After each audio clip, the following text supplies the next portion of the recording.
Sir. ठीक है, I hope ये सारा क्लियर आउट करता हो कि वी टू वी कैसे होता है, टू से डिवाइड है कि हमारे पास दोनों की कॉन्सेंट्रेशन कैसे आती है, ठीक है, और दोनों के आंसर्स कैसे आ जाते हैं। और जिस तरह से मैंने भी बताया, आपके पास अगर मॉलिक्यूलर नंबर हो तो उसी हिसाब से आप बैलेंस करेंगे।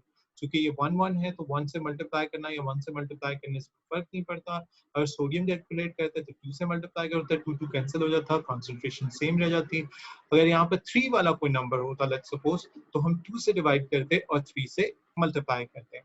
If you understand this, let me stop the sharing over here and let's go back to our book, to our original example.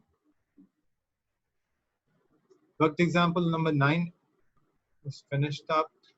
Common ion effect. Let's go with common ion effect. As you have already studied the Le Chatelier principles that we apply on solubility product, and as we have already studied the buffer solution, तो common ion effect आपको बहुत easily समझ आएगा. As the name suggests, हमारे पास एक solution में दो ions, एक ही तरह का आयन दो सॉल्ट्स की वजह से कॉमन हो जाएगा या दो कंपाउंड्स की वजह से कॉमन हो जाएगा और उसको हम कॉमन आयन कहते हैं. इसका इफेक्ट क्या होता है वो स्टडी कर लेते हैं. कॉमन आयन इफेक्ट रिडक्शन है सॉल्युबिलिटी में डिसॉल्व सॉल्ट्स की जो अचीव की जाती है ऐड करने से एक सॉल्यूशन कंपाउंड का जिसमें कोई आयन कॉमन हो डिसॉल्व सॉल्ट के साथ. इसकी वजह से अक्सर प्रेसिपिटेशन भी होती है. डेफिनेशन ऐसे पढ़ना मुश्किल होता है. Let's explain it with the help of an example. एक एग्जांपल से बहुत अच्छा समझ आएगा. लेट्स सपोज AgCl एक कंपोनेंट है और हम जानते हैं कि ये बिल्कुल ही थोड़ा डिसॉल्व होता है, इतना थोड़ा डिसॉल्व होता है कि AgCl को हम IGCSC में इनसॉल्युबल कंपाउंड के तौर पे पढ़ चुके हैं. अब AgCl के सॉल्यूशन के अंदर इस एग्जांपल के तहत हम ऐड करें सॉल्यूशन सोडियम क्लोराइड का. सोडियम क्लोराइड एक ऐसा सॉल्ट है जो हमारे पास स्ट्रॉन्ग एसिड और स्ट्रॉन्ग अल्कली के रिएक्शन से आता है. ये सॉल्ट बहुत सॉल्युबल है. अगर सोडियम क्लोराइड का सैचुरेटेड सॉल्यूशन सिल्वर क्लोराइड में डालेंगे तो silver chloride common ion effect की वजह से फर्दर प्रेसिपिटेशन में रिजल्ट करेगा. ऐसा क्यों है इसके लिए देख लेते हैं. आप जानते हैं कि AgCl कन्वर्ट होगा Ag पॉजिटिव और Cl नेगेटिव आयन में जो कि बहुत थोड़ी डिसोसिएशन होगी. NaCl की इक्वेशन यहाँ पर नहीं लिखी है लेकिन अगर NaCl की इक्वेशन आपके ज़हन में होगी तो आप जानते हैं वो भी Na और Cl के तौर पर होगा. NaCl रिवर्सिबल इक्वेशन नहीं बनाता. NaCl बहुत स्ट्रॉन्ग सिस्टम है लिहाजा वो इरिवर्सिबल इक्वेशन बनाता और ऑलमोस्ट जितना Na हम डालते हैं सैचुरेटेड सॉल्यूशन में सारे का सारा डिसोसिएट होकर आयंस में कन्वर्ट हो जाता है. Now what's happening. Common ion effect को एक आसान तरीके से एक्सप्लेन करना. सोडियम क्लोराइड स्ट्रॉन्गर सॉल्ट है, ज्यादा डिसॉल्व होता है, ज्यादा क्लोराइड आयन प्रोड्यूस करेगा. AgCl ऑलमोस्ट इनसॉल्युबल होता है, बहुत बहुत थोड़ा डिसॉल्व या डिसोसिएट होता है, बहुत थोड़े क्लोराइड आयन प्रोड्यूस करेगा. सिस्टम में Na और Ag दो सेपरेट पॉजिटिव आयंस हैं लेकिन negative ion chloride ion common है.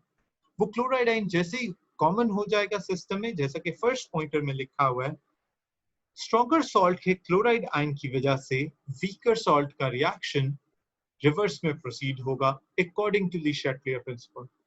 ली शैटलियर प्रिंसिपल क्या कहता है? अगर हम सिस्टम के अंदर क्लोराइड आयंस ऐड करें तो सिस्टम रिवर्स में जाएगा उन क्लोराइड आयंस की कॉन्सेंट्रेशन को कम करने के लिए. तो जैसे ही हम NaCl डालते हैं तो जो सिस्टम में क्लोराइड आयंस इंट्रोड्यूस होते हैं पूरे का पूरा सिस्टम रिवर्स या इक्विलिब्रियम टुवर्ड्स लेफ्ट शिफ्ट करता है ताकि उन क्लोराइड आयन की कॉन्सेंट्रेशन को कम किया जाए, जिससे हम कहते हैं कि सिल्वर क्लोराइड फर्दर प्रेसिपिटेट होता जाता है, सॉलिड फॉर्म में सेटल डाउन होता जाता है bottom of the beaker. I hope that explains it. Any questions so far about common ion effect? Okay. Common ion effect is mostly a theoretical concept asked in as a part of paper 4 questions. It may be asked as a part of paper 5. Paper 5 में इतना common नहीं आपको मिलेगा जितना ये आपको commonly paper 4 में मिलेगा. उसमें आपको दो equations लिखकर बस explain करना होता है which one is more soluble and which one is less, which ion is common because of which exactly कौन सा compound इसमें precipitate करेगा. अगर आप ये चीजें बता सकते हैं तो आप बहुत अच्छी तरह से क्लियर कर सकते हैं. Addition of common ion chloride reduce कर देता है solubility silver chloride की क्योंकि solubility product exceed कर जाता है. जब Ag और क्लोराइड के आंसर्स मल्टीप्लिकेशन आंसर अभी जो हमने वर्क एग्जांपल किया है मल्टीप्लिकेशन आंसर अब निकालेंगे तो KSP से ग्रेटर हो जाएगा तो आपके पास क्या होता है कि हमारे पास प्रेसिपिटेट फॉर्म होगा. हमने कहा था ना कि अगर ये आंसर ग्रेटर है, आप देख सकते हैं टॉप पर इसी के लेफ्ट हैंड साइड के टॉप पर के BaCO3 की मल्टीप्लिकेशन का आंसर KSP से बड़ा होगा तो प्रेसिपिटेट फॉर्म होगा। अब चूंकि हमारे पास क्लोराइड आयन की कॉन्सेंट्रेशन NaCl डालने से यकदम बहुत बड़ी हो जाती है, इसकी मल्टीप्लिकेशन का आंसर बड़ा आएगा, वो आंसर डेफिनेटली KSP से भी एक्सीड कर जाएगा, तो सिल्वर क्लोराइड का प्रेसिपिटेट हर सूरत फॉर्म होगा।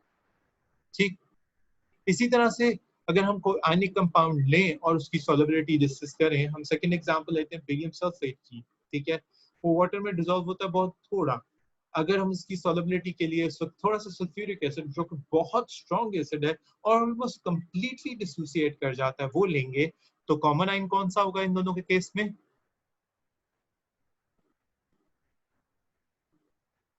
बेरियम सल्फेट और सल्फ्यूरिक एसिड में कॉमन आयन कौन सा बनता है? SO4 sulphate ions, right, sulphate. SO4 negative 2, right. तो हम अगर इन दोनों की कॉन्सेंट्रेशन को अब मल्टीप्लाई करते हैं तो हमारे पास जो है वो आंसर KSP से बड़ा आ जाएगा। जब आंसर KSP से बड़ा हो जाएगा, डेफिनेटली आपके पास प्रेसिपिटेट फॉर्म हो जाएंगे। ठीक है, तो वही चीज एक्सप्लेन हो सकती है। ठीक, तो बेरियम सल्फेट और प्रेसिपिटेट करेगा। यही चीज इन्होंने यहाँ पे सॉल्व की हुई है और बताया हुआ है। सॉल्व करने के लिए उन्होंने बाकायदा बेरियम के लिए कॉन्सेंट्रेशन फाइंड आउट की हुई है। KSP वैल्यू हमारे पास दी हुई है, उसके लिए हमारे पास बेरियम की कॉन्सेंट्रेशन KSP वैल्यू से बड़ी आ रही है। ठीक है, और हमारे पास ये क्लियर आउट कर रहा है कि ये प्रेसिपिटेट्स फॉर्म करेंगे।